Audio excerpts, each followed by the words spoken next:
I have observed, in the course of my long acquaintance with Mr. Sherlock Holmes, that the most extraordinary cases seldom announce themselves with any sense of drama. They arrive instead with a kind of quiet insistence, as though the world itself has momentarily mislaid its sense of order and requires only the smallest nudge to set it right again. It was on such an evening, grey, damp, and threaded with a thin London mist that clung to the street lamps like ghostly gauze, that I returned to Baker Street to find my companion already engaged in one of his curious fits of abstraction. He sat motionless in his armchair, his long fingers steepled before him, his eyes fixed upon the empty fireplace as though it concealed some invisible scripture. The room was otherwise in disarray. A violin lay abandoned upon the settee, and a scattering of chemical apparatus occupied the table where most men might have placed their supper. "You have been pacing," I observed upon entering. Holmes did not immediately respond. Instead, he exhaled slowly, as though concluding an internal argument. "Watson," he said at last, "do you know what is the most dangerous object in London at this moment?" I set my hat down and considered the question with the caution it deserved. "A revolver in the wrong hands?" I suggested. "Too obvious, and far too efficient to be interesting. A poisoned letter, then. Still too direct." He finally turned his gaze upon me. There was a faint brightness in his eyes, the unmistakable sign that some dormant intellectual machinery had been set in motion. "No, my dear fellow," he continued, "the most dangerous object in London at this moment is a floor." I confess I stared at him for a moment longer than is polite among gentlemen of science. "A floor?" I repeated. "Precisely. A floor that refuses to behave as a floor ought." Before I could demand clarification, the sharp rap of the door-knocker echoed through the hall below. Mrs. Hudson's footsteps followed shortly thereafter, accompanied by a murmur of anxious voices. Holmes rose instantly, all languor discarded as though it had never existed. "Ah," he said softly, "and so it begins." A moment later, Mrs. Hudson ushered in a man whose appearance immediately suggested both distress and discipline. He wore the dark coat of a civil servant or clerk, though his posture was too rigid for such a humble occupation. His hat was clutched tightly in both hands, and his eyes darted about the room with a nervous intensity that betrayed sleepless nights. "Mr. Sherlock Holmes?" he asked. "The same," replied Holmes. "And this is my colleague, Dr. Watson. Pray sit down, sir. You are in need of assistance, and I suspect you have delayed seeking it for far too long already."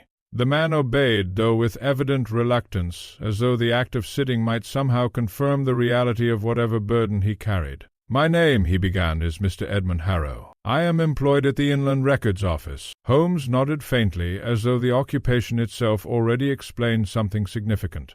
Mr. Harrow swallowed hard before continuing. "I have come to you because something impossible has occurred." Holmes leaned forward slightly. "Impossible things are generally the most interesting kind." "It began 3 nights ago," Harrow said, "at the office building on Chancery Lane. We keep records there, old property deeds, inheritance documents, legal filings of every description. It is a quiet place, monotonous even. Nothing ever happens there." "A perfect breeding ground for disturbance," Holmes murmured. Harrow did not seem to hear him. At precisely 11 o'clock the night clerk heard a sound from the 3rd floor. "A sound?" I asked. "A knocking," he said grimly. Holmes's expression sharpened. "Not at a door," Harrow continued quickly, sensing our attention. "From beneath him, from the floor itself." I exchanged a glance with Holmes, but he remained perfectly still. "The clerk thought it was a pipe at first," Harrow said. "Old buildings make all sorts of noises." But then it happened again. 3 distinct knocks, as though someone beneath the floorboards was requesting entry. There was a silence in which even Mrs. Hudson, lingering at the doorway, seemed to hold her breath. "And what did your clerk do?" Holmes asked at last. "He went downstairs immediately and inspected the room beneath. It was empty, locked. No one had entered or left." Holmes rose and crossed to the mantelpiece, where he absently adjusted the position of a Persian slipper filled with tobacco. "And yet," he said, "the knocking continued." Harrow nodded vigorously. "Every night since. Always at the same hour. Always 3 knocks. Always from the same section of floor." "And you have verified," I asked, "that there is no hollow space, no maintenance access, nothing beneath it?" "We have torn up part of the flooring," Harrow replied, his voice trembling slightly. "There is nothing. Solid stone and brick. No cavity, no tunnel. Nothing at all." Holmes smiled faintly. Nothing, he repeated. A most suggestive word, Dr. Watson. It is often the most deceptive of all. Harrow leaned forward. Mr. Holmes, I have come to you because yesterday the knocking changed. Holmes turned sharply. In what manner? It was no longer just knocking. It was deliberate, as though it were trying to communicate something. And what precisely, Holmes asked, did it communicate? Harrow's throat worked visibly before he answered. It sounded like a sequence, he said. 3 knocks. A pause. Then 2. Then 1. Holmes stood perfectly still. In that instant I saw the transformation occur not in Harrow nor in myself, but in Holmes himself. His expression did not change dramatically, yet something within him had tightened, like a violin string drawn suddenly to pitch. 3, 2, 1, he repeated softly. Yes. And you are certain there was no human agency within the room? None, Harrow insisted. We stationed men outside the door. No one entered. No one left. And still it continued. Holmes returned to his chair, but did not sit. Instead, he paced once across the room. Dr. Watson, he said, what would you infer from a floor that counts? That it is being manipulated, I replied cautiously. By whom? I cannot say. Precisely, said Holmes. And therein lies the fascination. He turned back to Harrow. Mr. Harrow, I require access to this building immediately. You will come? Harrow asked, relief flooding his features. I will not merely come, Holmes replied. I will listen. And you believe it is significant? Holmes paused, his eyes narrowing slightly. I believe, he said at last, that when a floor begins to speak, it is rarely the floor that is guilty. The words hung in the air with a peculiar weight. Harrow rose at once. Then we leave now. In good time, said Holmes. First I must consider what kind of mind chooses such a method of communication. It is neither random nor theatrical. It is precise, measured, almost mathematical. He glanced toward me suddenly. Watson, do you recall the case of the Red-Headed League? Of course. A diversion, Holmes said. A brilliantly absurd one, and yet beneath it lay perfect logic. He tapped his fingers lightly together. This case, however, is inverted. The absurdity is not the disguise. It is the message itself. I confess I did not fully follow his reasoning, though I had long since learned that understanding Holmes in the moment was often less important than recording him faithfully for later reflection. Mrs. Hudson returned to announce that a cab awaited outside. Holmes took his coat and hat with brisk efficiency. Before leaving, however, he paused beside the table where a small pile of unopened correspondence lay. One letter, yellowed slightly at the edges, caught his attention. He picked it up, examined the seal, then placed it back without opening it. A flicker of something unreadable passed over his face. Come, Watson, he said at last. We are about to visit a floor that refuses to behave itself, and I suspect, my dear fellow, that it will prove to be far more eloquent than the man who summoned us. And with that enigmatic remark he descended the stairs. I followed, my mind already troubled by the notion that somewhere in the heart of London, beneath gaslight and stone, a floor had begun to count down not merely numbers, but perhaps, I feared, to something far more final than either of us yet understood. The journey to Chancery Lane was accomplished in that uneasy silence which often accompanies men when they are conscious that they are approaching something they cannot yet name. Holmes sat opposite me in the hansom cab, his long coat drawn tightly about him, his eyes fixed not upon the passing streets, but upon some inward arrangement of thought which no external distraction could disturb. London, at that hour, wore its familiar mantle of damp melancholy. Gas lamps trembled in the mist like distant stars seen through troubled glass. Figures passed us in blurred fragments, clerks returning late from offices, women hurrying beneath umbrellas, a policeman standing motionless at a corner, as though carved from the very fog itself. Holmes did not speak until we had crossed Holborn. Watson, he said suddenly. Yes? What do you make of a man who chooses silence as his language? I considered the question. A cautious man, perhaps, or one who has nothing to say. A common error, Holmes replied. Silence is rarely empty. It is often deliberate. He leaned slightly forward. In your medical practice you have observed patients who refuse to describe their symptoms clearly. Frequently.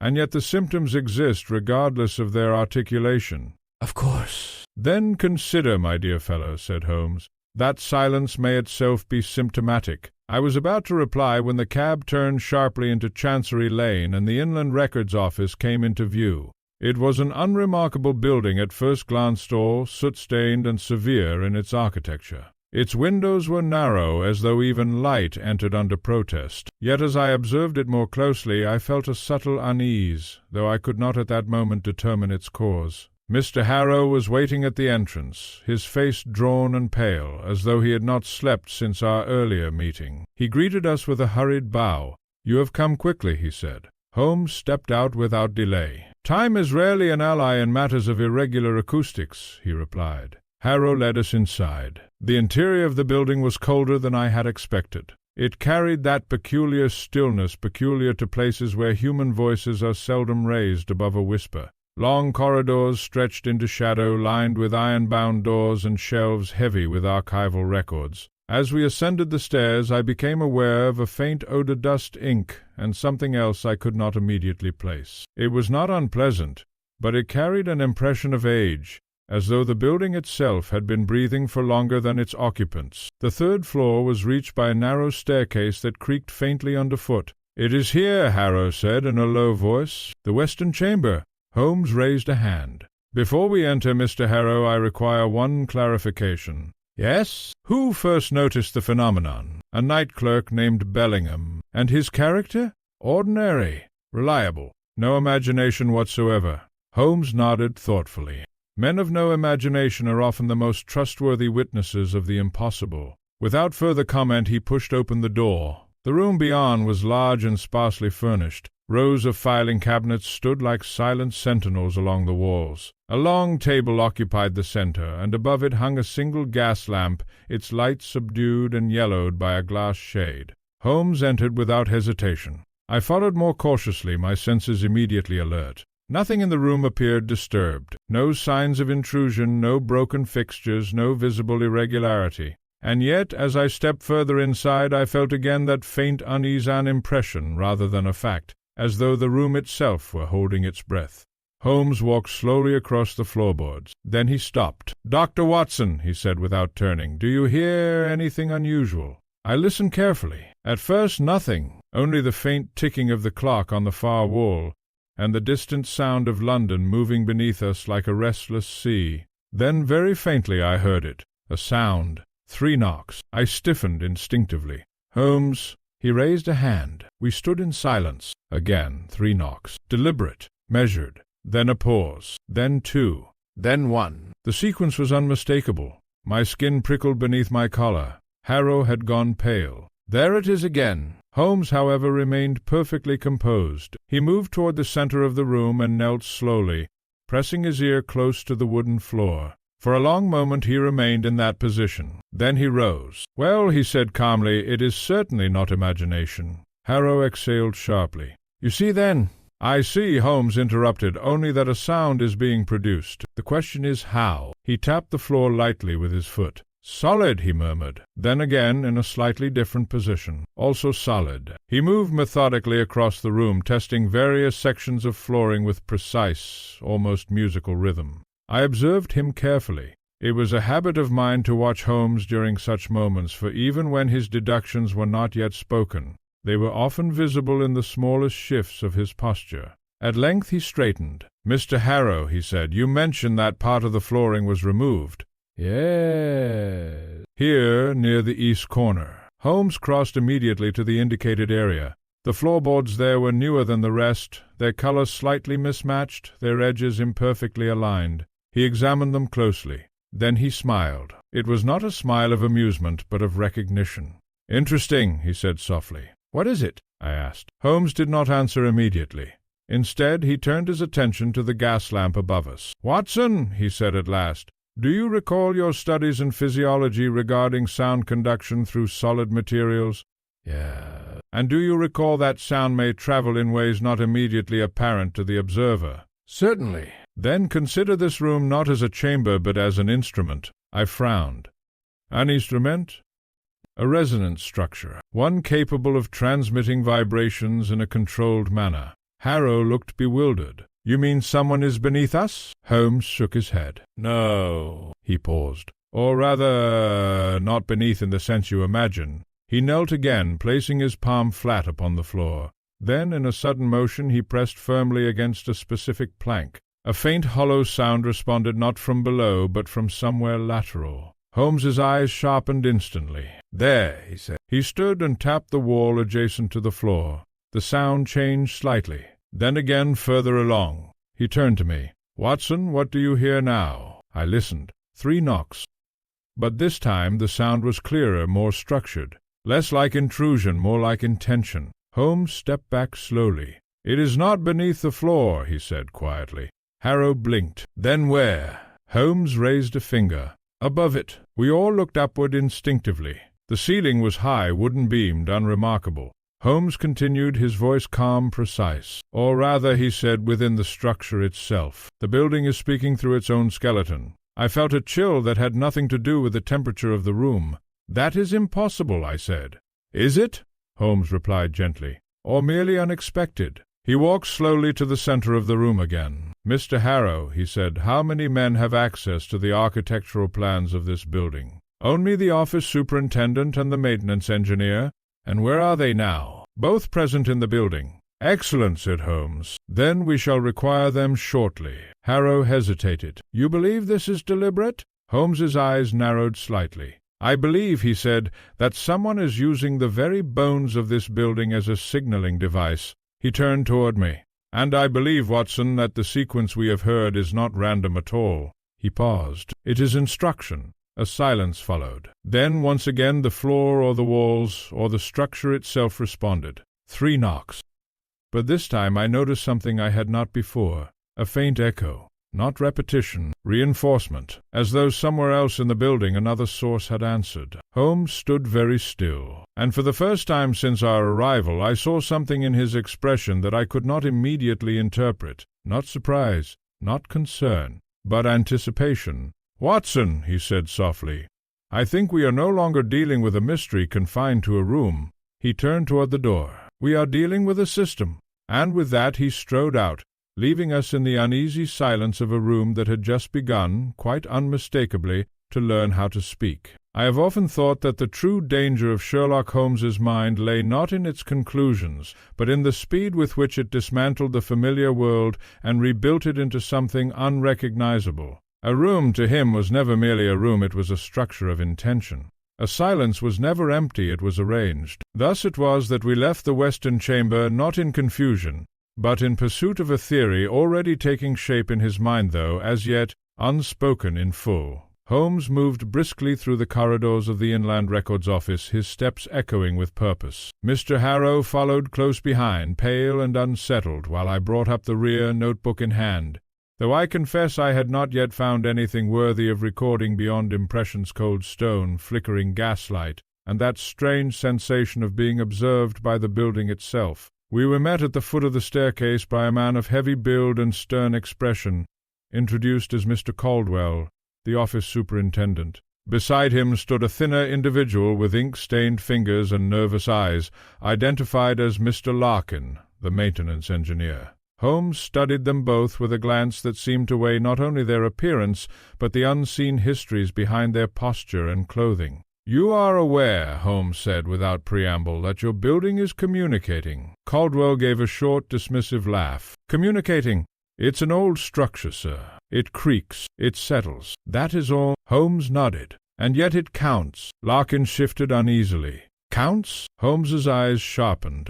Then 2. Then 1. At this, a faint tension passed through the group. Caldwell frowned. "That's what the clerk claims to hear," he said. "But I've been here 20 years. Buildings don't count." "No," Holmes replied softly. "They are made to be counted." The superintendent opened his mouth as if to protest, but Holmes raised a hand, not in dismissal, but in control. "I require access," he said, "to every structural diagram of this building. Blueprints, modifications, repairs, any deviation from the original design." Larkin hesitated. "There have been alterations over the years. Old storage walls removed, ventilation shafts sealed." "Show me," Holmes said simply. We were led then through a narrow passageway into a smaller office lined with filing cabinets and rolled plans. The air here was different, heavier, as though dust itself had accumulated more thoughts than particles. Holmes wasted no time. He unrolled the first set of blueprints across a long wooden table, smoothing them with precise hands.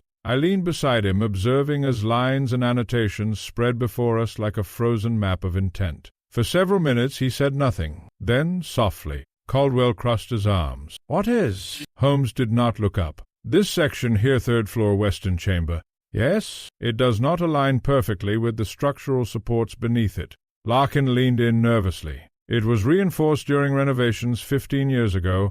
With what purpose?" "To support additional storage weight." Holmes's gaze did not move from the paper. "And yet the reinforcement does not distribute weight evenly." Caldwell frowned. "It was approved by the city engineers." "Of course it was," Holmes murmured. Something in his tone made me glance at him more closely. He traced a finger along the blueprint. "This," he said, "is not a modification designed for stability." "Then what is it?" I asked. Holmes looked up at me at last.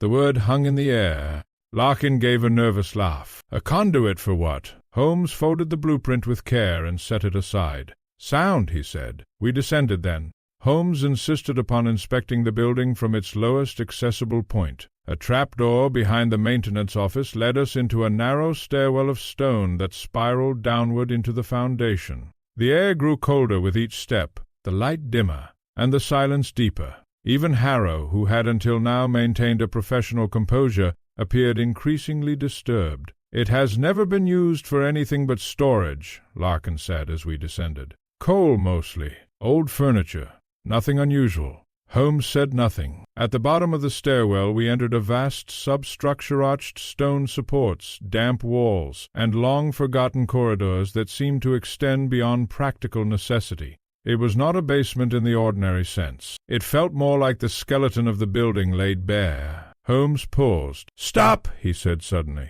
We all froze. He raised one hand slightly. Then we heard it, faint at first, 3 knocks.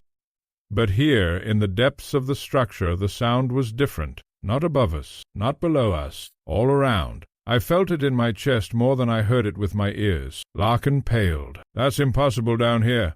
There's no one." Holmes stepped forward, placing his hand against the stone wall. "Not impossible," he said. He moved slowly along the corridor, pressing lightly at intervals. I watched closely now, no longer merely observing, but trying unsuccessfully to follow the logic unfolding in his mind. At a particular section of wall he paused longer than the rest. "Watson," he said quietly, "what do you notice about this masonry?" I examined it. "It is older than the surrounding stone. The mortar is different." "And what else?" I leaned closer. "There are faint markings, almost like repair lines." Holmes nodded. "A sealed passage." Caldwell shook his head. "There are no passages. This is the foundation." Holmes turned to him. "Everything is a passage if one knows how to listen." He rapped his knuckles sharply against the stone. The sound returned, but altered. Then something new, a secondary echo, delayed, as though another section of the building answered from a different location. Holmes stepped back slowly. "Multiple nodes," he murmured. I frowned. "Nodes? Points of transmission," he said, "linked through the structure itself." Larkin shook his head. "But how could sound be controlled like that through solid stone?" Holmes looked at him directly. "With intention," he said simply. He turned sharply and began ascending the stairwell again. "Back to the 3rd floor," he said. Harrow blinked. "You have found something?" Holmes did not answer immediately. Instead, as we climbed, he spoke almost to himself. "Most men assume a building is passive," he said, "that it receives weight, weather, noise, but they forget that architecture can be manipulated. A corridor is a channel. A wall can become a diaphragm, a floor." He paused. "A floor can become a drum." We returned to the western chamber. The room felt unchanged, yet I now experienced it differently, as though its silence were no longer natural but maintained. Holmes walked directly to the center. Then he did something unexpected. He stamped his foot once, hard. The sound echoed sharply. We waited. Nothing. He stamped again. Still nothing. Caldwell gave a faint sigh of relief. "You see? Just a trick of the—" Holmes raised a hand. "Wait!" Then, faintly at first, beneath us, 3 knocks. But now Holmes smiled, not with satisfaction, with confirmation. "Gentlemen," he said, "I believe we are dealing with a deliberately engineered acoustic circuit." He crouched and examined the floorboards again. "And more importantly," he continued, "I believe it is being used in real time." Harrow stared. "Used for what?" Holmes stood slowly. "For communication," he said, "between parts of this building that are not supposed to be connected." He turned toward the door. "And I suspect," he added quietly, "that we are not the only ones listening." At that moment I noticed something I had not before. A faint vibration in the floor beneath my feet, not random, not structural settling, but rhythmic, waiting, as though the building itself had paused and was expecting instruction. I have remarked before that Mr. Sherlock Holmes possessed a singular talent for unsettling those who believed themselves securely anchored in certainty. Yet on this occasion I found myself unsettled, not by his deductions, but by the quiet conviction with which he treated the impossible as merely undiscovered fact. We remained in the western chamber for some minutes after Holmes's last observation, during which the building itself seemed to settle into an uneasy stillness. No further knocks were heard, no vibrations felt. It was as though whatever force had been active within the structure had withdrawn, waiting. Holmes, however, showed no sign of withdrawal in himself. On the contrary, he appeared more alert than ever, his attention divided between the floor beneath us and the ceiling above, as though weighing the room in its entirety as one might weigh a balance scale. "It is deliberate," he said at last, almost to himself. Mr. Caldwell, who had begun to regain a measure of composure, gave a short, skeptical laugh. "Deliberate? Mr. Holmes, you are suggesting someone is inside the walls, tapping messages through solid stone. It is absurd." Holmes turned to him calmly. "Absurdity," he replied, "is merely a label we apply when we have not yet assembled the explanation." Larkin, the maintenance engineer, shifted uneasily. "Even if someone were doing it, sir, what possible reason could there be? It's just an office building." Holmes studied him for a moment before answering. "That," he said softly, "is precisely why it is ideal." A silence followed. Then Holmes stepped toward the door. "We shall require every man who has had access to this structure in the past decade," he said. "Architects, contractors, engineers, clerks, cleaners, everyone." Caldwell frowned. "That is an extensive list." "Then begin compiling it immediately," Holmes replied. We were ushered into a smaller adjoining office, where Harrow began assisting Caldwell in retrieving employment records. Holmes, however, did not join them. Instead, he stood by the window, watching the fog drift through Chancery Lane as though it were a living current. I approached him quietly. "You believe one of them is responsible?" I asked. "Possibly," he said. "That is unusual for you. You rarely begin with individuals." Holmes gave a faint smile. "On the contrary, Watson, I always begin with individuals. I simply do not always announce it." He turned slightly toward me. "Tell me," he said, "what would you infer from a man who constructs a system of communication that requires no spoken language, no writing, no visible presence? That he wishes to remain hidden. Or," Holmes corrected gently, "that he wishes to be heard without being seen." He returned to the desk and began examining a ledger Caldwell had placed before him. Names, dates, maintenance logs, rows of inked human history reduced to administrative entries. After several minutes, Holmes's finger paused. "Ah," he said quietly. I leaned closer. "What is it?" He tapped a single entry. "Arthur Melling." Caldwell looked up. "Melling?" "Yes, he was the lead structural engineer during the renovations 15 years ago." Holmes nodded slowly. "Still employed?" "Left shortly after the project was completed. Claimed ill health, I believe." Holmes's eyes narrowed slightly. "And where is he now?" Larkin answered this time. "No one knows. He disappeared from professional records shortly after leaving.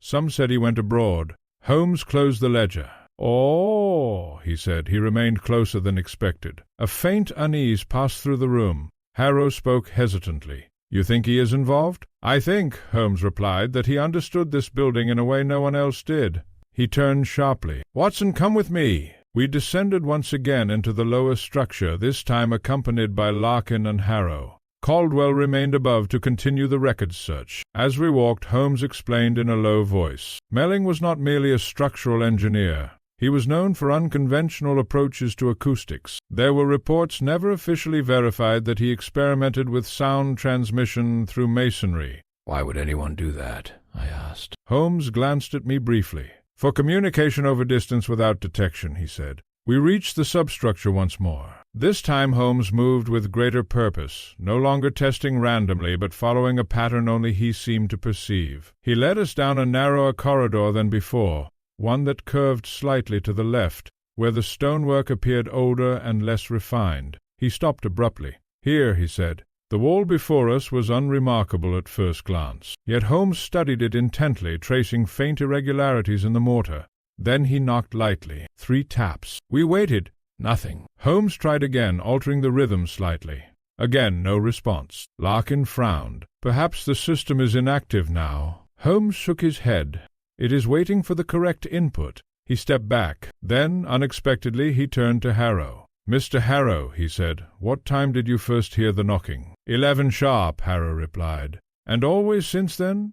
Holmes nodded. "And always precisely 3 knocks, followed by 2, followed by 1? Holmes's expression sharpened. "Then it is not random timing," he said. "It is scheduled." He turned back to the wall. "And schedules," he added quietly, "require a mind." He tapped the wall again. This time he replicated the sequence exactly. A moment passed. A sound, not from the wall directly in front of us, but from further down the corridor. 3 knocks, then 2, then 1. Holmes's eyes narrowed instantly. "There," he said. We hurried forward. The corridor widened into a junction where several passageways met. Here the stonework changed subtly again, newer reinforcement blended awkwardly with older masonry. Holmes moved to the left passage and listened. Again the sequence, this time closer. He moved again, tracing the sound like a hunter following distant movement through brush. At the third junction he stopped and smiled faintly. "I thought as much," he said. Larkin looked around nervously. "What is it? What are we hearing?" Holmes did not answer immediately. Instead, he pressed his palm against the wall and leaned close. Then he spoke softly. "This is not a room," he said. "It is a relay." He stepped back, "and someone is inside it." At that moment a new sound interrupted the sequence, not knocking, but scraping, as though something behind the stone had shifted. Harrow paled.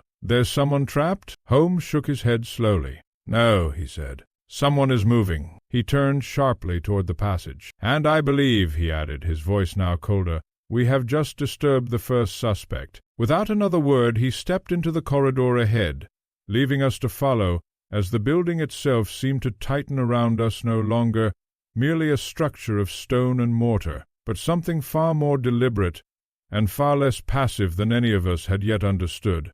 I have often believed that the most unsettling moments in my association with Sherlock Holmes were not those in which danger was openly declared, but those quieter intervals when I became aware that my companion had reached a conclusion he had chosen not yet to share. Such was the case as we stood in that branching corridor beneath the Inland Records Office, listening to the faint, deliberate scraping somewhere within the stone. Holmes did not move immediately. His head was slightly inclined, his expression composed, yet I had long since learned to recognize the subtle tightening around his eyes that indicated intense internal calculation. The sound came again. Scrape, then silence. Larkin shifted uneasily beside me. "That's not knocking any more," he whispered. "That sounds like movement." Holmes raised a hand for silence. We obeyed at once. For nearly half a minute there was nothing. Then, from a slightly different direction within the same structure, came the sequence again. 3 knocks. But it was weaker now, less distinct, as though the source had shifted deeper into the building. Holmes turned abruptly. "This way," he said. We followed him down the right-hand passage, which sloped gently downward. The air grew heavier here, damp with age and stone moisture. The walls bore faint discolorations, as though water had once moved through them in patterns long since dried. As we walked, I found myself increasingly aware of Holmes's silence. He no longer spoke his deductions aloud, as was his habit in earlier stages of a case. Instead, he moved with a quiet certainty that suggested the internal arrangement of facts had already reached a critical point. We arrived at a small alcove where the corridor widened slightly. Here Holmes stopped again. "Wait here," he said. I frowned. "Holmes." "Please, Watson." The firmness in his tone allowed no objection. He stepped forward alone, approaching the far wall of the alcove. There he knelt and examined the junction between 2 stone blocks with careful precision. Larkin leaned toward me. "What is he looking for?" I shook my head. "I cannot say." Holmes's fingers traced the edge of the masonry slowly. Then he paused. For a long moment he remained still. Then, without turning, he spoke. "Watson." "Yes?" "Have you been recording the sequence of sounds precisely?" 3, 2, 1, I replied. "Always in that order, and always identical?"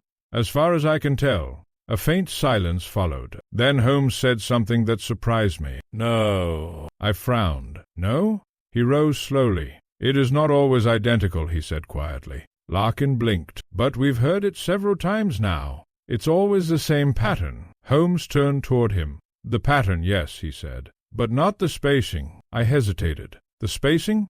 Holmes nodded. "Between the sequences," he said. "Have you noticed the intervals?" I attempted to recall. "They vary slightly. Perhaps a few seconds difference." "Exactly," said Holmes. He stepped away from the wall. "And such variation," he continued, "is not consistent with a mechanical system alone."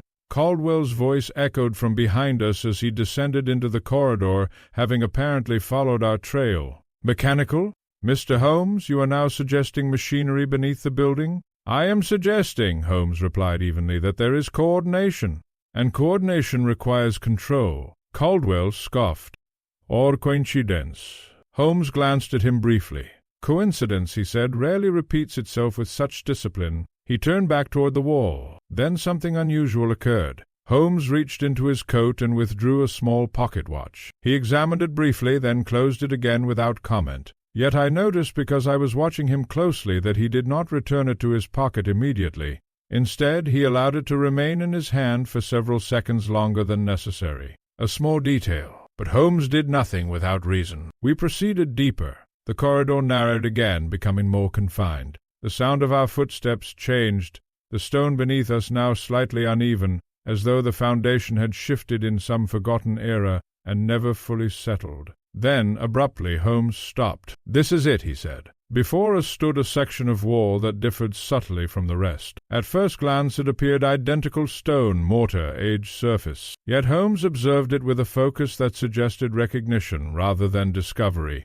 Larkin frowned. "It looks no different from the others." Holmes did not respond. Instead, he placed his hand flat against the wall. Then he pressed gently. A faint hollow response followed, not audible so much as felt. Holmes closed his eyes briefly. Then he withdrew his hand. "Interesting," he murmured. Caldwell, now visibly irritated, stepped forward. "If you are implying hidden chambers again, Mr. Holmes, I must insist." Holmes raised a hand without looking at him. "I am implying nothing," he said calmly. "I am observing." He stepped back from the wall. Then, unexpectedly, he turned to me. "Watson," he said, "what do you think of the lighting in this corridor?"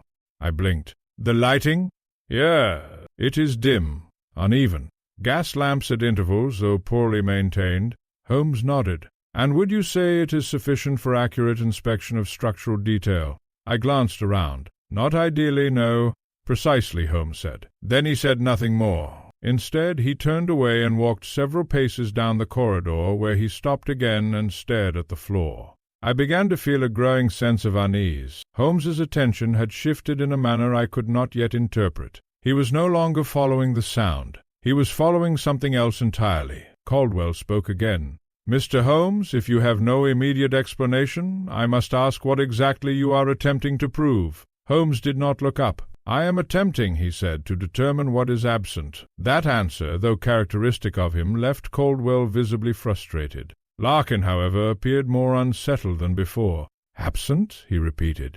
Holmes turned slightly. "Yes," he said, "because absence is often more informative than presence." He returned to the wall we had first inspected. Then he did something unexpected. He tapped it once, twice, 3 times. I felt a slight tension in the air, as though the building itself had reacted, but nothing followed. No knocks, no sequence, nothing. Holmes smiled faintly. "There," he said quietly. I frowned. "There?" He turned toward me. The system did not respond. Caldwell crossed his arms. "Of course it didn't. You are knocking at random." Holmes shook his head. "No," he said softly. "I replicated the sequence incorrectly." That statement struck me as odd. "How so?" I asked. Holmes looked at me for a moment, then glanced away. "I will explain later," he said. And that, more than anything, disturbed me. Holmes rarely withheld explanations unless he had already determined that knowledge itself was dangerous. He stepped away from the wall again, his expression now distant. For several seconds he said nothing. Then he spoke almost to himself. "So it is not a passive system," he murmured. "It is selective." I stepped closer. "Selective in what sense?" But Holmes did not answer. Instead, he reached into his coat once more and withdrew a small folded paper. He glanced at it briefly, then returned it to his pocket without showing it to any of us. I noticed this, and I noted it carefully. Holmes had seen something earlier, something I had not been permitted to observe. Larkin shifted nervously. "If the knocking has stopped, does that mean we've interrupted it?" Holmes shook his head slowly. "No," he said. "It means it has noticed us." A silence followed that statement, deeper than any we had yet experienced within the building. Then, faintly, from somewhere beyond the stone, not in front of us, not behind, but everywhere at once, 3 knocks. But this time the sound was different, deliberate, and unmistakably directed. Holmes's eyes narrowed. "Yes," he said softly. Then, without another word, he turned and walked deeper into the corridor.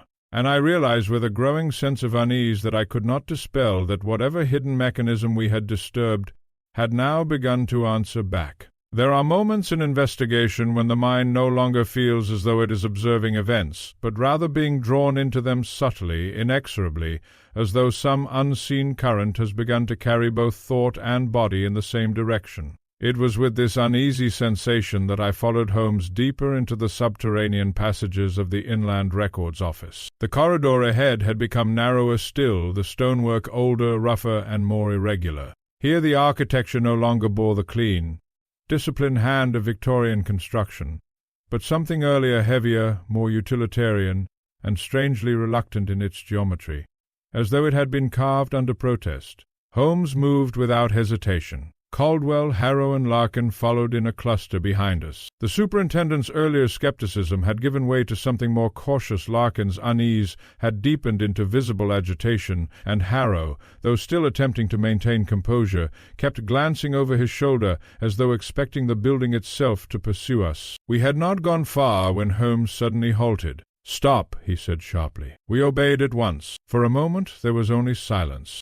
A sound, not the familiar knocking. Not yet. Something softer. A faint vibration beneath our feet, irregular and subdued, like the distant shiver of machinery not yet fully engaged. Holmes knelt immediately, placing his hand against the stone floor. "Watson," he said quietly, "do you feel that?" I crouched beside him. "Yes," I admitted, "but it is not rhythmic." "Precisely," he said. He rose slowly. "This is not the system we have been following." Caldwell frowned. "Then what is it?" Holmes did not answer directly. Instead, he turned and looked further down the corridor. "There is another source," he said. The words were delivered calmly, but I observed a subtle tightening in his expression, a sign I had learned to associate with the moment when multiple lines of reasoning began converging upon an unwelcome point. We proceeded forward again, more cautiously now. The passage widened slightly, revealing a junction where several older tunnels intersected. The air here was colder still, and carried with it a faint metallic tang that I could not immediately place. Holmes paused at the center of the junction. Then, quite suddenly, he raised his head. "Watson," he said. "Yes?" "Do you recall the exact moment Mr. Harrow first heard the phenomenon?" 11 o'clock at night, I replied. "And always at the same hour since?" "Yes." Holmes nodded. "And yet we are now hearing secondary disturbances during daytime inspection." I frowned. "You think the system is no longer bound by schedule?" "No," he said quietly. "I think we are now hearing something that exists outside the schedule." Caldwell exhaled sharply. "You are multiplying explanations, Mr. Holmes. First it was a mechanical system, then a relay, now something else entirely." Holmes turned toward him. "I am refining," he said, "not multiplying." He stepped forward into the left passage of the junction. We followed. The corridor beyond sloped downward more steeply, the stonework becoming increasingly uneven. Here the walls bore faint traces of reinforcement metal brackets, older repairs, and sealed seams suggesting alterations carried out over many years without full documentation. Holmes ran his fingers lightly along one such seam. Then he stopped. "Watson," he said. "Yes? Look here." I approached. He indicated a section of wall where the stone had been subtly discolored. At first I assumed it to be simple moisture staining, but upon closer inspection I saw that the pattern was too regular to be natural. It formed faint vertical lines almost like markings, or impressions. "What do you make of it?" Holmes asked. "I am not certain," I replied. "It looks repeated." Holmes nodded once. "Exactly." He stepped back. "This is not random deterioration. It is repetition under pressure." Caldwell shook his head. "You are seeing patterns where none exist." Holmes glanced at him briefly. "On the contrary," he said, "I am observing patterns that exist whether or not one chooses to acknowledge them." At that moment Larkin, who had been standing slightly apart from us, suddenly spoke in a low, uneasy voice. "Sir, I I think I hear it again." We all fell silent, and there it was, 3 knocks. But this time it was not distant. It was close, uncomfortably close. Holmes turned sharply. "Where?" he demanded. Larkin pointed hesitantly down the corridor ahead. "There. I think it's coming from further in." Holmes did not hesitate. He moved at once. We hurried after him. The corridor ended abruptly at a heavy iron-reinforced door, partially obscured by shadow. Unlike the surrounding stonework, this structure was clearly modern, installed later, deliberately, and with a precision that contrasted sharply with the older architecture. Holmes stopped before it. He examined the frame carefully, then the hinges, then the lock. "Interesting," he murmured. Caldwell stepped forward. "That leads into a sealed storage vault. It hasn't been opened in years." Holmes did not look at him. "Who has access?" "No one," Caldwell replied. "The key was lost long ago. The space is considered structurally unsafe." Holmes raised an eyebrow slightly. "Structurally unsafe," he repeated. Then he stepped closer. He placed his ear against the door. We waited. A sound, not knocking, not rhythmic, a scraping. Holmes straightened instantly. "This is new," he said. Larkin swallowed. "What is it now?" Holmes turned toward us. "Someone is inside," he said calmly. Caldwell shook his head sharply. "Impossible. The vault has been sealed." Holmes interrupted him. "Sealed does not mean empty." He stepped back from the door. Then he examined the lock. It was old but reinforced, complex in its construction, yet clearly not intended to be opened regularly. Holmes studied it for a long moment. Then he spoke quietly. "This is not an entrance," he said. "It is a control point." I frowned. "Control point?" Holmes nodded. "The system is not merely transmitting sound," he said. "It is being operated from here." Caldwell looked increasingly frustrated. "You are suggesting someone is deliberately producing these disturbances from inside a sealed vault beneath my building?" Holmes turned toward him. "I am suggesting," he said, "that someone designed this entire structure to behave as an instrument." He paused. "And I believe," he added quietly, "we have just found the player." At that moment the scraping inside the vault ceased. Complete silence followed. Then, unexpectedly, 3 knocks. But this time the sound came from the door itself, not from within, not from the walls, but from the surface directly in front of us, as though something on the other side had pressed against it deliberately. Harrow stepped back in alarm. Larkin's face drained of color. Even Caldwell hesitated. Holmes, however, remained motionless. Then, slowly, he spoke. "He knows we are here." A silence followed that felt heavier than anything we had yet experienced in the building. Holmes reached into his coat slowly, and for the first time since entering the structure, I saw him withdraw something that he did not yet explain. A small instrument, simple, metallic, and unfamiliar in purpose. He examined it briefly. Then he looked at the sealed door once more. "We are no longer investigating a phenomenon," he said quietly. "We are interrupting a conversation." And with that, the second disturbance within the building fell into absolute silence, leaving only the unsettling certainty that whatever lay beyond that sealed vault was now fully aware of our presence, and no longer merely responding, but waiting. It is a truth I have often recorded in these chronicles that the mind, when confronted with a mystery of sufficient complexity, begins to experience a peculiar fatigue not of the body, but of judgment itself. Facts accumulate, contradictions multiply, and yet the center of truth remains maddeningly elusive, as though deliberately obscured by an intelligence that anticipates every attempt to grasp it. We stood before the sealed iron door deep beneath the Inland Records office, listening to the final echoes of that unnerving sequence fade into silence. 3 knocks. A pause. A pause. And then nothing. Holmes remained motionless for some time, his gaze fixed upon the door, as though expecting it to speak again.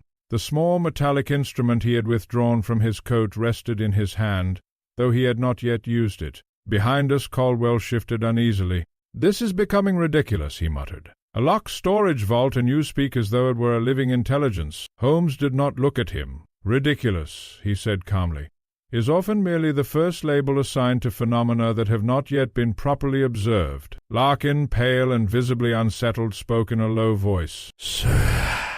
I heard it myself. Holmes nodded once. "Yes," he said, "and that is precisely why we must now assume that what we are dealing with is not confined by physical access." Harrow swallowed. "Then what is it confined by?"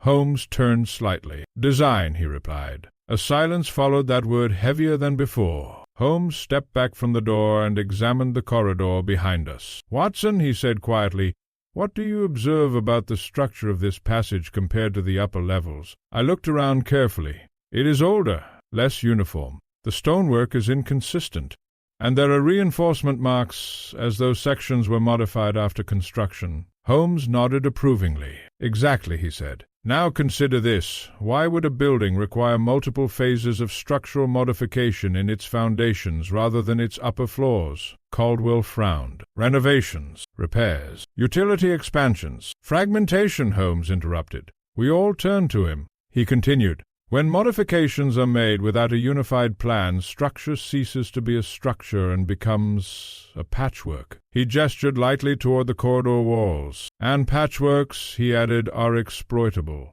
I felt a faint unease at his wording. "Exploitable for what purpose?" I asked. Holmes looked at me directly. "Signal routing," he said simply. Before anyone could respond, he turned sharply and walked back toward the junction where we had come from. We followed at once, though I noticed Caldwell exchange a doubtful glance with Harrow, as though questioning whether Holmes had, at last, begun to lose direction. But Holmes did not appear uncertain.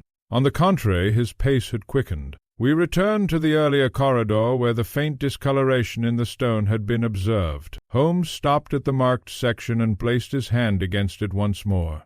Then, unexpectedly, he smiled. Not warmly, not humorously, but with recognition. "I see it now," he murmured. Larkin frowned. "See what, sir?" Holmes did not answer immediately. Instead, he tapped the stone lightly. Once, twice, 3 times. We waited. No response. Caldwell exhaled. "So the phenomenon has ceased. Perhaps your theory was—" Holmes raised a hand sharply. "Quiet," he said. We obeyed instantly. Then, very faintly, somewhere deeper within the structure, a sound responded. 3 knocks. But this time it was not coming from the direction of the sealed vault. It was coming from above us. I felt my attention sharpen instantly. Holmes turned his head slightly upward. "Yes," he said quietly. "Exactly as I suspected." Harrow looked alarmed. "Above us?" "But we checked the 3rd floor." Holmes cut him off. "You checked one room," he said. "Not the system." He turned back toward us. "I believe we have been operating under a false assumption," Holmes continued. Caldwell frowned. "Which assumption?" "That the system is centralized." He paused. "It is not." A silence followed. Holmes paced slowly along the corridor. "Watson," he said, "what is the most efficient method of transmitting a message through a large structure without detection?" I hesitated. "Concealed channels? Mechanical relays?" "Both correct," Holmes replied, "but insufficient." He stopped. "The most efficient method," he said quietly, "is to embed the system within something already expected." Larkin blinked. Holmes nodded. "Buildings are expected to creak, to settle, to produce noise." He tapped the wall lightly. "So one does not introduce new sounds," he said. "One repurposes existing ones." A cold realization began forming in my mind, though I did not yet wish to give it full shape. Holmes continued. "Every structure has natural acoustic behavior," he said. "Every vibration, every settling shift, every minor fracture produces predictable sound patterns." He turned toward Caldwell. "And if one were to study those patterns closely enough," Caldwell's expression tightened slightly, "you could imitate them. Or," Holmes said softly, "embed meaning within them." A silence followed. Then, from somewhere above us again, the sequence repeated. 3 knocks. But now I noticed something I had not before. The rhythm was not identical. It was offset, slightly altered, as though adapted to a response. Holmes's eyes narrowed. "Yes," he said softly, "it is adjusting." Harrow looked increasingly distressed. "Adjusting to what?" Holmes turned toward him. "To us," he said. A faint chill ran through me at those words. Holmes resumed walking, this time leading us not deeper into the structure, but laterally toward a section of corridor we had not yet explored. The passage here was narrower still, the ceiling lower, forcing even Holmes to incline his head slightly. At the end of the passage we found something unexpected, a maintenance ladder. Caldwell frowned. "That leads to a service hatch above." Holmes nodded. "Precisely." He began ascending immediately. We followed. The ladder led us to a small hatch concealed within the upper structure. Holmes pushed it open with ease, and we emerged into a narrow service corridor above the 3rd floor one that ran parallel to the main rooms but was not accessible through public passages. Here the air was warmer and quieter. For a moment there was nothing. 3 knocks, very close. Holmes froze. Slowly he turned his head toward the wall beside us. The sound came again. 2 knocks this time, then 1. But now it was unmistakably within arm's reach. Larkin backed away slightly. "It's here," he whispered. Holmes stepped forward. He pressed his hand against the wall. Then he spoke softly. "No," he said, "it is not here." He tapped once, then listened. Nothing. He tapped again, altering the position slightly. Still nothing. Then Holmes stepped back, and for the first time since this investigation began, I saw something unusual in his expression. Not surprise, not confusion, but recalibration. He looked at the wall again. Then he said quietly, "We have been listening in the wrong direction." A silence followed that statement, and in that silence I understood something deeply unsettling. Whatever was producing the knocking was not merely hidden within the building. It had been deliberately arranged so that we would search everywhere except where it actually was. And Holmes, for the first time, had begun to consider the possibility that the true deception was not the sound itself, but our understanding of where sound could possibly originate at all. I have more than once remarked that when Sherlock Holmes ceased to explain his reasoning aloud, it was never because he lacked clarity, but because he had reached a point where speech would only burden the delicate structure of thought already forming within his mind.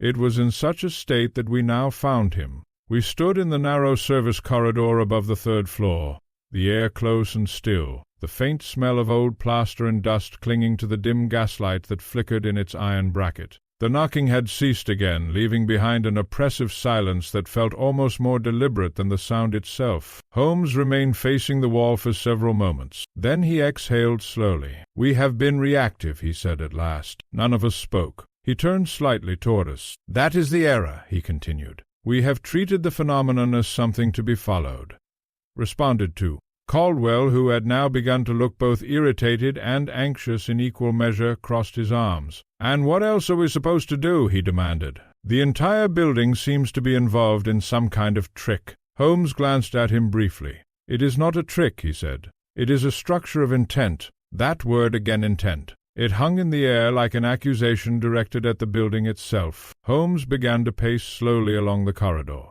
"Watson," he said, "what is the most common mistake made when investigating a system of signals?" "Assuming each signal is independent?" "Correct," he replied. "And the second?"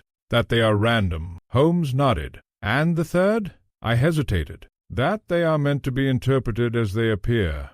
A faint smile passed across his face. "Exactly," he said. He stopped pacing. "We have assumed we are hearing a message," Holmes continued, "when in fact we may be observing only the echo of one." Larkin frowned. Holmes turned toward him. "Yes, a residual system designed to repeat, distort, and redirect attention." Caldwell shook his head.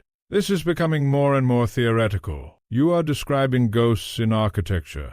Holmes's gaze sharpened slightly. "On the contrary," he said, "I am describing engineering." A silence followed that statement. Then Holmes suddenly turned and walked back toward the hatch. "Come," he said. We followed him down again to the 3rd-floor level, then through the main corridor, until we reached the junction where the reinforced iron vault door stood sealed. Here Holmes stopped, but instead of examining the door again, he turned away from it entirely. He studied the surrounding walls, then the ceiling, then the floor, as though reassessing the entire geometry of the space. "I have made an error," he said quietly. That alone was enough to make me glance at him in surprise. Holmes admitting error was rare enough to be significant. Caldwell, however, seized upon it immediately. "An error?" he said. "So there is no system after all?"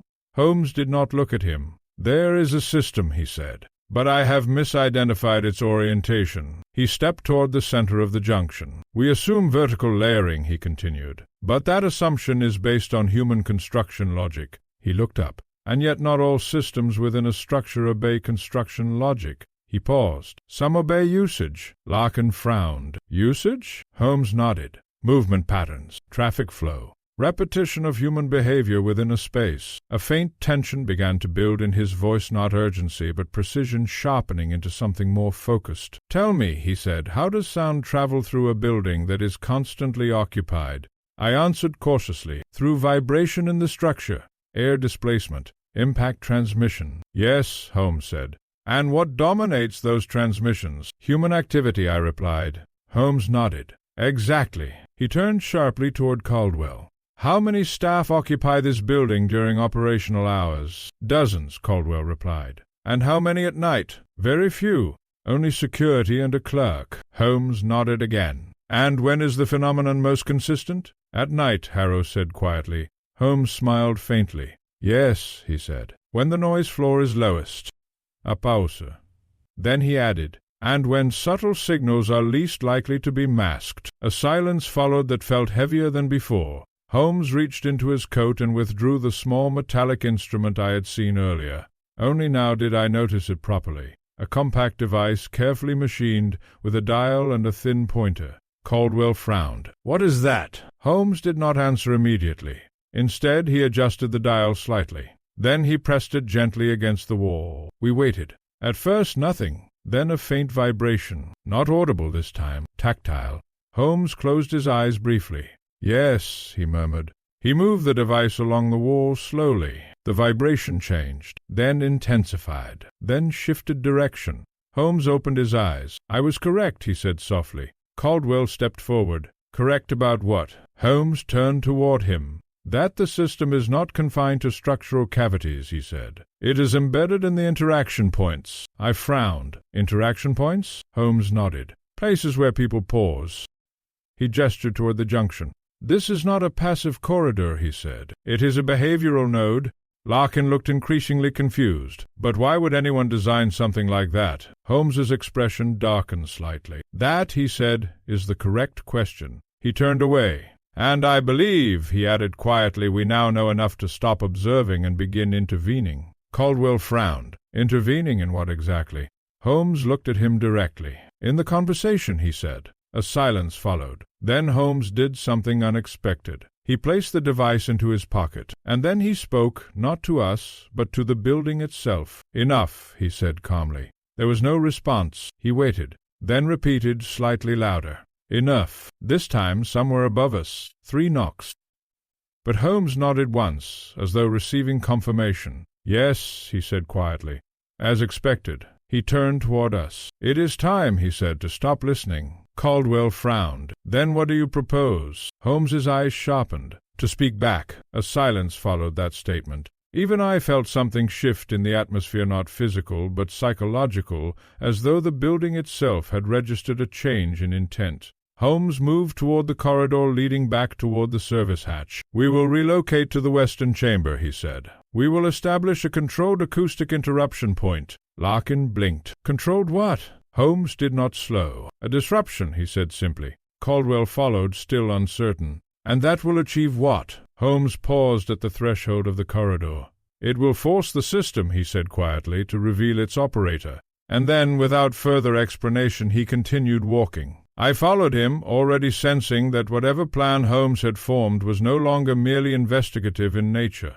It was becoming confrontational. And for the first time since we had entered the building, I began to suspect that we were no longer deciphering a mystery, but actively provoking something that had been waiting patiently for us to understand it. I have often reflected that the most dangerous moment in any investigation is not when the truth is finally revealed, but when one believes oneself close enough to it to begin shaping it. It is then that certainty becomes a tool, and tools, once applied to the unknown, have a tendency to cut deeper than intended. Sherlock Holmes led us back through the labyrinth of corridors with renewed purpose. His earlier abstraction had given way to a focused intensity that I had seen only in the final stages of his most intricate cases. He no longer seemed to be following the building. He was positioning himself within it. We returned to the western chamber, on the 3rd floor, the very room where we had first heard the impossible sequence of knocks. Yet now its silence felt different, not empty but expectant. Holmes paused at the threshold. "Here," he said simply. Caldwell frowned. "We are back where we started." Holmes nodded.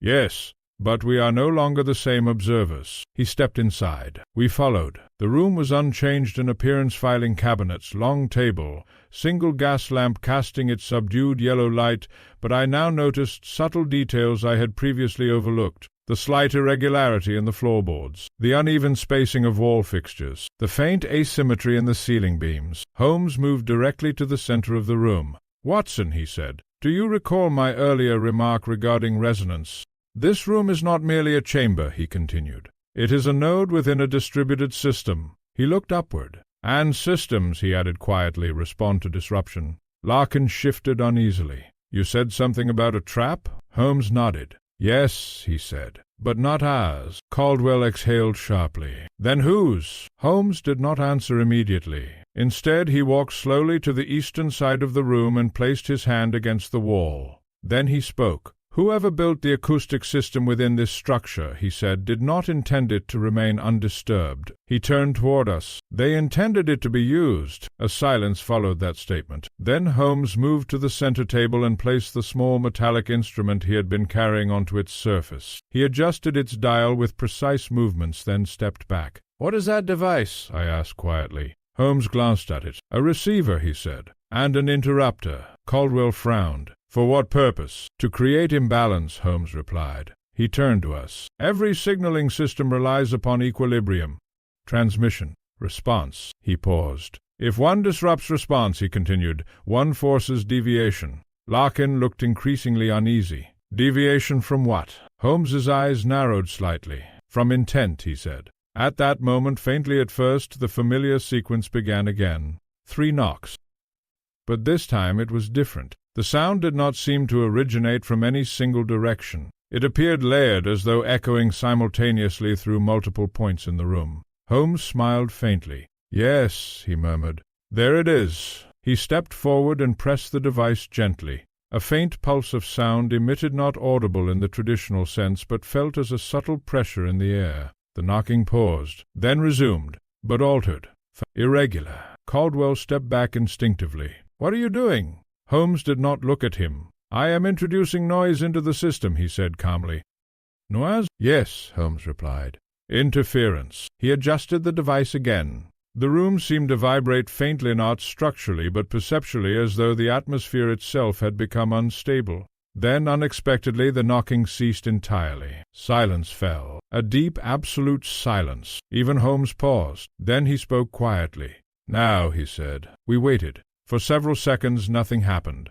A new sound. Not knocking, not scraping, but something more deliberate. A faint metallic click from somewhere within the wall behind us. Holmes turned instantly. "There," he said sharply. Caldwell stared. "What was that?" Holmes moved quickly to the wall and examined it closely. "The system has shifted," he said. Larkin swallowed. Holmes nodded. "We have forced a response that is no longer pre-programmed." He traced the seam between 2 stones carefully. "And that means," he added quietly, "someone is now actively adjusting." At that moment a second click echoed, this time from the opposite wall. Then another. Then a faint sequence began to emerge. Not 3-2-1, but fragmented, interrupted, reconstructed. Holmes's eyes narrowed further. "Yes," he murmured. "Now we are speaking the same language." Caldwell looked increasingly alarmed. "Holmes, this is becoming unstable. If there is someone operating this system, provoking them." Holmes interrupted him. "That is precisely the objective." He stepped away from the wall. "Watson," he said, "what happens when a coded system is exposed to contradictory input?" I hesitated. "It becomes inconsistent?" "Correct," Holmes replied. "An inconsistency reveals structure," I added slowly. Holmes nodded once. "Exactly." He turned toward the device on the table. "It will now attempt to correct itself." A silence followed. Then the knocking returned, but not as before. It came in fragments. 3, then overlap, then reversal, then repetition. The room felt suddenly less like a building and more like a mechanism struggling to maintain coherence. Caldwell stepped back pale. "This is madness." Holmes, however, looked almost satisfied. "No," he said quietly. "It is pressure." He turned toward us. "And pressure always leads somewhere." At that moment something changed, not in sound, but in attention. I became suddenly aware, without knowing how, that the focus of the system had shifted. Not around us, but toward us. Holmes noticed it too. His expression sharpened instantly. "Yes," he said softly. Then more firmly, "It has acknowledged the disruption." A pause. Then Holmes stepped back from the table. "Now," he said, "we wait." Caldwell frowned. "Wait for what?" Holmes did not answer immediately. Instead, he looked at the walls around us, and for the first time I saw something in his expression that was not analysis. It was anticipation. Finally, he said, for the operator to decide whether we are observers, he paused, or participants, and as he spoke those words, somewhere within the structure of the building a new sequence began. But this time it was no longer knocking, it was answering. There are occasions in my experience when the very air of a place seems to alter not in temperature, nor in scent, but in meaning. It is as though the environment itself has become aware of the observer, and in doing so ceases to be merely observed. Such was the atmosphere in the western chamber after Holmes's deliberate disruption of the system. The knocking had transformed. No longer a simple sequence of 3, 2, 1, it had become fractured, unstable like a language attempting to survive under the strain of contradiction. At times it repeated itself, at others it inverted, as though the structure beneath us was struggling to decide whether it was speaking or being spoken through. Holmes stood perfectly still in the center of the room, his attention divided between the walls, the floor, and the faint vibrations in the air. Caldwell had retreated closer to the doorway, his skepticism now replaced with visible unease. Larkin remained near him, pale and rigid. Harrow, meanwhile, appeared almost transfixed, as though he had begun to accept that the building no longer belonged entirely to the category of the ordinary. Then it happened. A sound not from the walls nor from the floor, but from above cut through the chamber with sudden clarity. 3 knocks. But this time the rhythm did not fade. It held, repeated, sustained. Holmes's head lifted sharply. "Yes," he said quietly. He turned toward us. "It has stabilized." Caldwell frowned. "Stabilized? You mean it has stopped?" Holmes shook his head. "No," he said. "It means it has chosen consistency." He stepped toward the eastern wall. "And consistency," he added, "is the first sign of intent becoming explicit." At that moment the gas lamp flickered once, then again, then steadied. But the flicker had not gone unnoticed. Holmes crossed the room in a single decisive movement and placed his hand against the table where his small device still rested. He adjusted it slightly. The sound changed, not louder, not softer, but closer. Larkin stepped back instinctively. "It's everywhere now." Holmes did not respond. Instead, he said quietly, "It is converging." I frowned. "Converging on what?" Holmes looked at me. "On us." A silence followed that statement, heavier than anything yet experienced in the building. Then, from all directions at once, the knocking returned. But it was no longer a sequence. It was simultaneous, overlapping. 3, 2, Wah! The room seemed to fracture in perception. I could no longer determine a single origin point. It was as though the building itself had become a resonant body, vibrating with coordinated intention. Caldwell spoke hoarsely. "This is impossible. No mechanical system could." Holmes cut him off sharply. "It is not mechanical in the way you assume." He turned toward the ceiling. "It is distributed intelligence within structure." The word intelligence hung in the air like something unwelcome. Larkin whispered, "Then there is someone inside the walls." Holmes shook his head once. "Not inside," he said. He stepped toward the center of the room and lifted his small instrument again. This time, however, he did not adjust it. Instead, he pressed it flat against the wooden table. Then he spoke. Enough! The word was not shouted. It was controlled, measured, but it carried weight. For a moment nothing changed. The knocking ceased entirely. The vibrations stopped. Even the faint flicker in the gas lamp stabilized into stillness. Caldwell exhaled sharply, as though unaware he had been holding his breath. "It's over," he said. Holmes did not move. "No," he replied quietly. "It is listening." A pause followed. Then Holmes turned toward the eastern wall. "Watson," he said. "Yes?" "Do you recall my earlier observation regarding selective response?" Holmes nodded. "Then observe." He stepped forward and knocked once upon the wall. A single precise tap. We waited. Nothing. He knocked again. This time a different part of the room responded. 3 knocks. But now it was not echoing. It was answering directly. Caldwell stepped forward abruptly. "That is the same pattern again." Holmes raised a hand. "No," he said. "This is not repetition." He turned slowly toward us. "This is dialogue." A silence followed that word. Dialogue. It implied agency. Intentional exchange. Larkin shook his head slightly. "Between who?" Holmes did not answer immediately. Instead he looked at the table where his device rested, then at the walls, then at the floor, and finally he spoke in a quieter tone. "Between the system and its operator." Caldwell frowned. "But you said the system is the building." Holmes shook his head. "I said it is embedded within the building." He paused. "That is not the same thing." At that moment a faint metallic sound echoed again, but not from above or below. From the door. We all turned sharply. The iron-reinforced vault door at the junction. It had not moved, yet something had changed. Holmes walked toward it slowly. He examined it closely. Then he spoke. "The system has shifted control point." Caldwell looked alarmed. "Shifted to where?" Holmes placed his hand lightly against the door. "To here." A pause. 3 knocks. Directly on the door. But this time Holmes smiled faintly, not with satisfaction, with recognition. "Yes," he said softly. "I thought so." He turned toward us. "The misdirection is complete." Larkin frowned. "Misdirection?" Holmes nodded. "We have been tracing a system that was never intended to be understood in isolation." He gestured toward the chamber behind us. "Every knock, every echo, every delay," he paused, "has been guiding us." Caldwell's voice tightened. "Guiding us to what?" Holmes looked at the sealed vault door. "To the point where we are no longer observers," he said quietly. He paused, "but positioned exactly where we were meant to stand. And in that instant I felt it too a subtle shift in understanding that was not intellectual but spatial. We had not been chasing the system. We had been led by it. And Holmes, standing before the sealed door, no longer appeared as a man deciphering a mystery, but as a man who had just realized he was already inside its conclusion. There are moments in an investigation when even the most rational mind begins to feel the pressure of unseen geometry, when events no longer appear to unfold in sequence, but instead reveal themselves as part of a design that was complete long before the investigator arrived.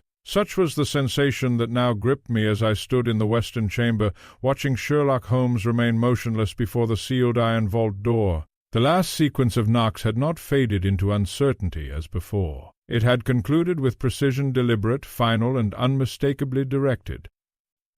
Not a disturbance, a statement. Holmes did not speak for some time. The usual energy of deduction, the rapid articulation of hypothesis, observation, and correction had withdrawn into a deeper stillness. I had seen him thoughtful before, even contemplative, but never quite like this. This was not absence of thought. It was containment. Behind us, Caldwell shifted uneasily. "This is madness," he said again, though his voice lacked conviction now. "A building cannot think. It cannot anticipate." Holmes did not turn. "It is not thinking," he said quietly. "It is responding." Larkin swallowed. Responding to what? Holmes finally moved. He stepped slightly away from the vault door, his eyes scanning the junction, the corridor, the walls themselves, as though the space had begun to rearrange itself in his perception. "To structure," he said. A silence followed that word. Holmes continued. "Every system," he said, "whether mechanical, architectural, or biological, has a point at which it ceases to be passive and becomes adaptive." He glanced briefly at me. "And adaptation," he added, "requires feedback." Caldwell frowned. "Feedback from where?" Holmes turned toward him at last. "From us." That single word altered the atmosphere more than any physical disturbance had done thus far. Harrow stepped back slightly. "You mean we are part of it?" Holmes nodded once. "We have been since we entered." A faint tension passed through the group. Then Holmes did something unexpected. He turned away from the vault door entirely. Instead of examining it further, he walked back into the western chamber. Caldwell blinked. "Where are you going?" Holmes did not answer immediately. He moved to the center of the room and stood still. Then he spoke softly, almost conversationally. "Watson!" "Yes? What have we assumed about the origin of the sound from the beginning?" I hesitated. "That it originates within the structure, beneath or behind surfaces." Holmes nodded. "And what have we consistently attempted to do?" "To locate its source," I replied. "Precisely," he said. He turned slightly. "But we have never asked whether the source is fixed." A pause. Then he added, "or whether it moves." At that moment I felt a subtle unease return not from sound, but from interpretation itself. Holmes was shifting the frame of the entire investigation. Caldwell shook his head. "This is all speculation. You are now suggesting the sound is not tied to location at all?" Holmes looked at him calmly. "I am suggesting," he said, "that location is one of the variables." Larkin frowned. "Then what determines it?" Holmes did not answer immediately. Instead, he reached into his coat and withdrew the small metallic instrument once more. but this time he did not place it on the table. He held it in his hand, and slowly, deliberately, he adjusted its dial. A faint vibration responded almost immediately. Holmes closed his eyes briefly. "Yes," he murmured. Then he opened them. "Watson," he said quietly, "what do you hear?" I listened. At first, nothing. 3 knocks. But something had changed. The sound was no longer echoing from the room. It was coming from within it, not from walls, not from floor, but from position itself, as though the room had become aware of where we stood. Caldwell stepped back sharply. "It's inside the chamber again." Holmes shook his head. "No," he said, "it is not inside." He looked at me directly. "It is aligned." A silence followed that statement. Holmes stepped slowly toward the eastern wall once more. "This is the mistake we have been making," he said quietly. "We assumed we were listening to an external system." He placed his hand against the wall. "But we have been listening to a calibrated environment." Larkin looked confused. "Calibrated?" Holmes nodded. "A structure designed to respond differently depending on the position of the observer." Caldwell frowned. "That is impossible. Buildings do not adjust to people." Holmes turned slightly. "No," he said, "but systems can be built to interpret presence." A pause. Then he added, "And we are present." At that moment the knocking began again, but not in sequence, not in rhythm. It began everywhere at once, overlapping, collapsing, reforming. The chamber itself seemed to lose definition not physically, but perceptually.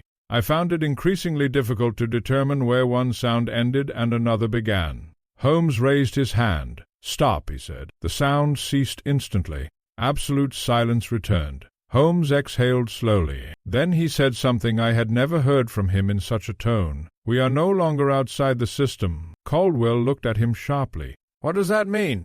Holmes turned toward the sealed vault door. "It means," he said quietly, "we have reached the point of contact." He stepped forward. "And now the system will choose its final form of communication." A pause. Then Holmes added, "And we will discover whether it is designed to inform." He looked at us briefly. "Or to conceal." At that moment the iron vault door emitted a single soft metallic click, not forced, not struck, but released. Holmes froze. So did we all. Slowly the door shifted inward by a fraction of an inch, and from the darkness beyond it there came no knocking at all. Only a single voice, measured and unmistakably human. "Mr. Holmes." The words echoed softly from within the sealed vault. Holmes did not move, but for the first time since we had entered the building, I saw something in his expression that was neither analysis nor anticipation. It was recognition, and in that moment of silence that followed the voice, I understood with a growing unease that whatever mystery we had believed ourselves to be solving had already been expecting Sherlock Holmes long before we ever arrived. The words lingered in the air long after they had been spoken. "Mr. Holmes, there are certain moments in life when sound does not simply enter the ear, but settles into memory with such precision that it alters everything that follows. This was one of them." The voice from behind the sealed vault door was calm, composed, and unmistakably human, but its presence there, in that impossible place, transformed it into something far more disquieting than any mechanical knocking we had endured. Holmes did not move, neither did any of us. Even Caldwell, whose skepticism had survived so much already, stood frozen with a kind of reluctant awe, as though his mind had finally encountered a limit it could not immediately dismiss. The iron door remained slightly ajar, no more than a fraction, yet sufficient to suggest that whatever lay beyond had chosen to acknowledge use not by force, but by invitation.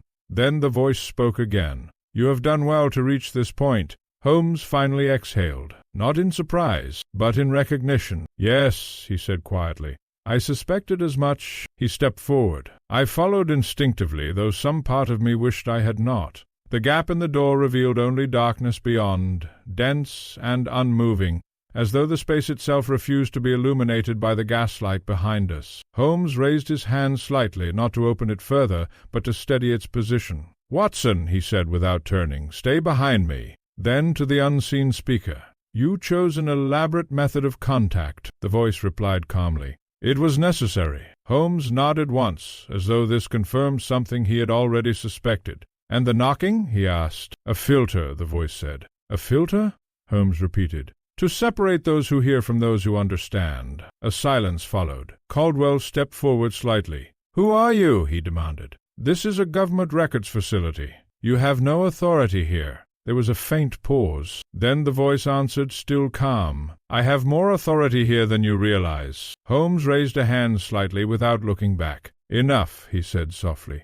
Caldwell hesitated, then fell silent. Holmes turned his attention back to the door. "You have been communicating through structural resonance," he said, "embedding a signaling pattern within acoustic irregularities of the building.